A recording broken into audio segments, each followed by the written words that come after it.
What's up, guys? Wes with Auto Mafia here. Today we're going to be starting our budget drag racing build. Now with this build we're going to be using $5,000 as a budget, buying used parts, maybe some new ones, selling stuff we don't need, and trying to go as fast as possible. Our goal is to run a 12-second pass at around 115 miles an hour. We're going to be running our passes at Southwestern International Raceway, which is here in Tucson, Arizona. We usually get a density altitude, or DA, of about 3 to about 6,000 on a good day. Okay guys, so here's an example for you. This is me racing my 2011 Mustang GT. This is a 13.127 second run at about 108 miles an hour versus a newer Corvette. So check it out and think. We're trying to run a 12-second run, so let's see the differences.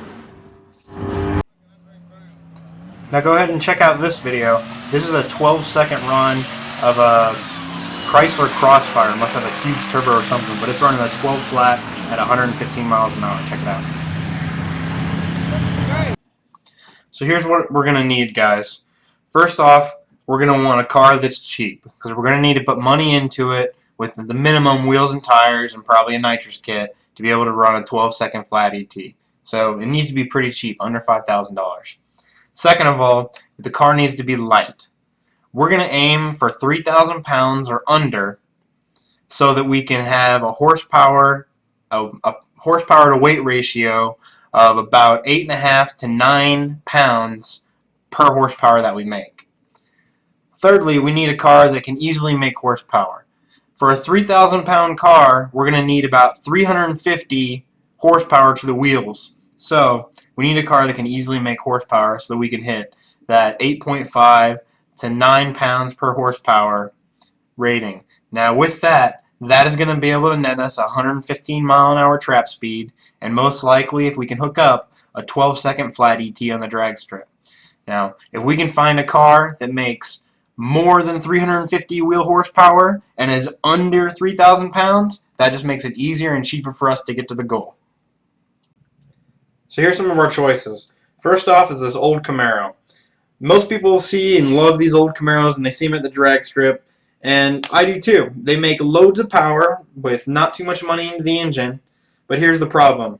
The car weighs more than 3,500 pounds, and it's not cheap. We will not be able to even find an empty, rusty shell for less than $5,000. They're going to be a lot more than $5,000. So the Camaro's out.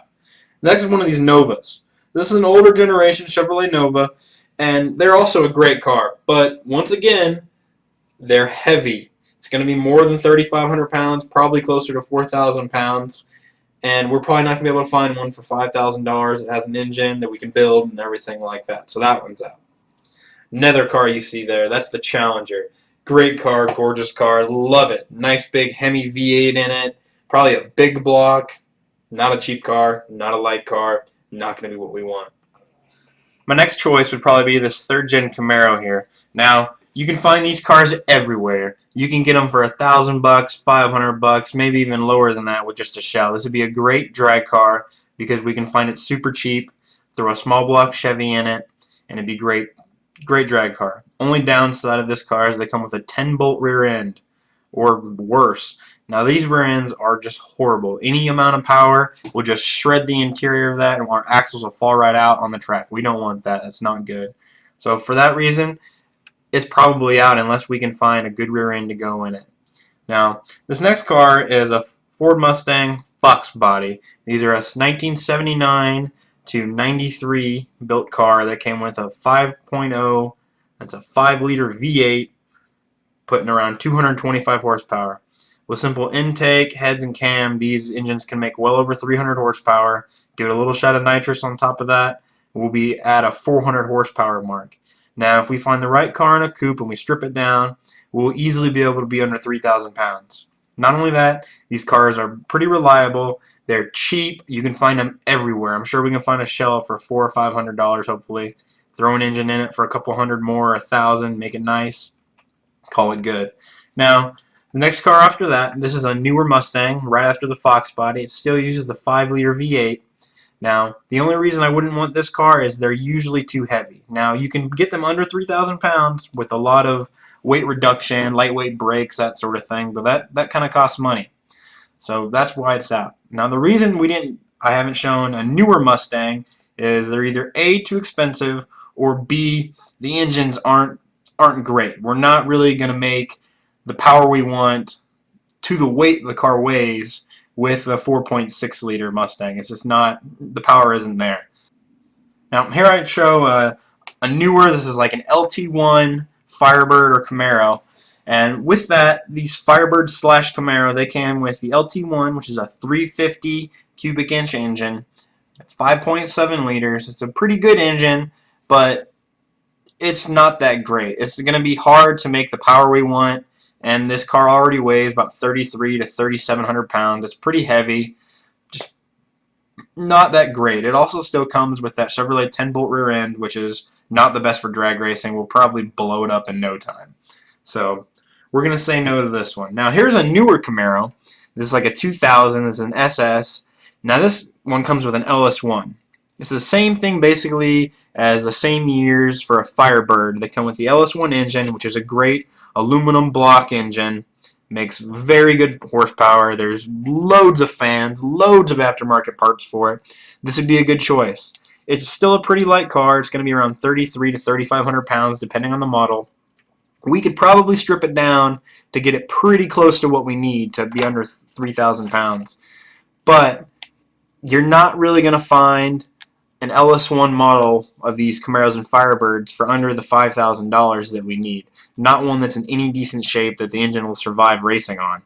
Okay, now time for the imports. Since I know some of you guys were saying, oh, we need to race a Honda or a Subaru or something like that. So first off, we're going to look at this Honda CRX. Now this is my old Honda CRX. Has a B18C in it.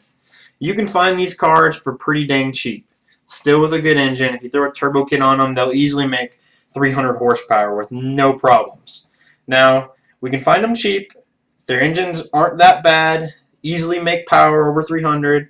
But you have to put a turbo kit on it. We have to get it tuned. Lots of wiring and stuff like that. Kind of complicated.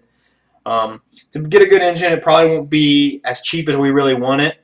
So we'd probably be boosting the single cam engine that came in the CRX. Now, it's a very light car. We're talking like 2,500 pounds after putting a roll cage in it with a B18C. That's how much mine weighed. So very, very light car. Now, we wouldn't have to make as much power with that, so this is a definite possibility. We'll look for some of these. Now, here's the Speed Factory Civic. I believe it's like a 96. These things absolutely fly. Now, these guys have a huge turbo. I believe it's an LS VTEC engine, which means they took basically an Integra B18, which is non-VTEC, and then they slapped a VTEC head on it so that it could be VTEC. And they get great torque and great horsepower, and there's really good motors. I'm still going to shy away from this one because the newer models are a little bit harder to come by, especially for the price. And I'm just not as big of a fan of them as I am the EFs, which is the Civics and the CRXs of the 88 to 91s. So we're going to say no to this one, even though this one runs like 7 seconds. Now, okay, time for all the all-wheel stuff. Here's a Mitsubishi Evo. Great car, stupid good horsepower. Too bad everyone who drives one is generally a douchebag. Comment below if you think I'm wrong, but I'm pretty sure I'm right. Everybody I've ever known that has one is a douchebag. And they're kind of expensive. We're not going to find one for $5,000 unless it's wrecked and not drivable. So it's a no-go and no to being a douchebag. Remember that. Now, here's an STI. Yep, sexually transmitted infection. Nobody wants that. Just kidding. It's a Subaru WRX STI. These are pretty good cars. You see them in the rallies. Pretty good for that. I see them every now and then at the drag strip, and they run pretty good. They're making 400, 500 horsepower with different turbos and a little build on them. Throw 4 slicks on them, and these things take off out of the hole like a rocket. I mean, they're just gone because they have all that traction. That's great. Once again, we're not going to find one of these for under $5,000, and kind of like the Evos, you see a lot of guys that don't know what they're doing that are driving these things, which if you do have one of these and you know what you're doing, you drag race, you're a good guy, good for you. Don't be a douchebag like Evo owners. Okay, guys, so here we are on Craigslist. I got a couple pages open for us to look at. We're going to use the CRX one first. So I got our max price of about $3,000, which leaves us some room to play with. So we'll look at some. Here's an 88 CRX. It's a manual. Salvage title right there. I don't want a salvage title because if we do want to sell it later, I want to be able to get all the money for it. So we want a clean title. It's $1,400. Nope, it's an automatic. So we don't want an automatic one. Here's some shells. That's not a bad idea. These CRXs are really nice. This one's already kind of stripped for us. No engine, obviously, so that's pretty good. It looks like it has the rear disc conversion. That makes it nice. It'll stop a lot faster. We'll keep looking for some other ones. I'll email that guy and see how much he'll take for it. It doesn't look like there's many good CRXs on here for a really, really cheap price, which is what we want. Oh, here we go. Here's a CRX with a turbo already on it for $2,500. There we go. Not bad, not bad. Looks like it's in pretty decent shape. 500 horsepower capable, he says. I don't know about that. I bet that engine would blow up before it hit 500 horsepower. Doesn't look like it was made too bad. I'm not a big fan of the big exhaust out of the hood, though. So we'll keep looking. I'm going to go ahead and we're going to look at the Camaros now. So I'm looking in Tucson, Arizona, guys, which is where I live. So I'm trying to find something there. Looks like this is a shell. Not a bad older Camaro. It's going to be kind of heavy, though. 1,200, that's too much for a shell for me. A 94 Camaro right here. This is going to have the LT1 engine, which is the 350 cubic engine we talked about before, the precursor to the LS1. No leaks, runs great. 1,800. That's not bad. We'll keep that in mind. I'm not a big fan of the LT1 motor. Here we go. 2 Camaros for $2,000 for both. Not bad. These are third generation Camaros. Interiors look not great. Oh, this one's got a Grant steering wheel. Look at that. Oop. Grant steering wheel. Yeah. At least the paint looks pretty good. T-top cars. One was a V6. The other one doesn't have an engine. I think we'll pass on that. What else do we got? Oh, here's a Mitsubishi Eclipse. We didn't talk about those. Looks nice. We can put some money into that. Oh, it's not a turbo car. If we got a Mitsubishi Eclipse, excuse me, we'd want it to be a turbo car. As you can see, right there's no turbo, just an intake. Interesting that came up on a Camaro search, though, isn't it? Here we go. 91 Camaro T-tops. Needs injectors. Other than that, it runs great. Now, that's interesting because I'm not sure how it could run great if it doesn't have injectors. A car won't run if it doesn't have fuel injectors. Interesting. 96 Camaro. V6. Why do they make V6 muscle cars? I don't know. Probably for women. So if you own a V6 muscle car, you're a woman. You're a girl. You're a chick. We're ashamed of you. I know girls that own V8 muscle cars, so don't be that kind of a chick. Buy a V8. Be happy. Be cool. Guys will like you if you have a V8. Alright, let's go look at some Mustangs. Oh, look at this. $650. This is a 1989 Mercury Turbo. Now, this is basically the early Ford Escort looking cars that came with a 2.3 liter inline 4-cylinder Ford motor. And this one's a turbo, so it's kind of like the old SVO Mustangs. That'd be a pretty interesting project. Good wheels, it says. Here we go. $800 Ford Mustang. It's an 89 Ford Mustang with a 2.3 liter 4-cylinder. Now, this isn't bad. This has an automatic transmission, so it's probably the AOD. That's a crap transmission. AOD is no good. We wouldn't want this one because of the AOD. We'd have to swap it to a stick car. So I'd rather get a car that has a C4 or a Turbo 400 or Turbo 350, or it's a stick car. So we want a manual transmission. Let's go back. Here we go. It's a 83 Mustang GT Roller. It's a coupe. That means it's going to be really light. Doesn't look too bad so far. Not a bad interior on it. Clean it up by throwing it out. We don't need interior. 10-hole wheels.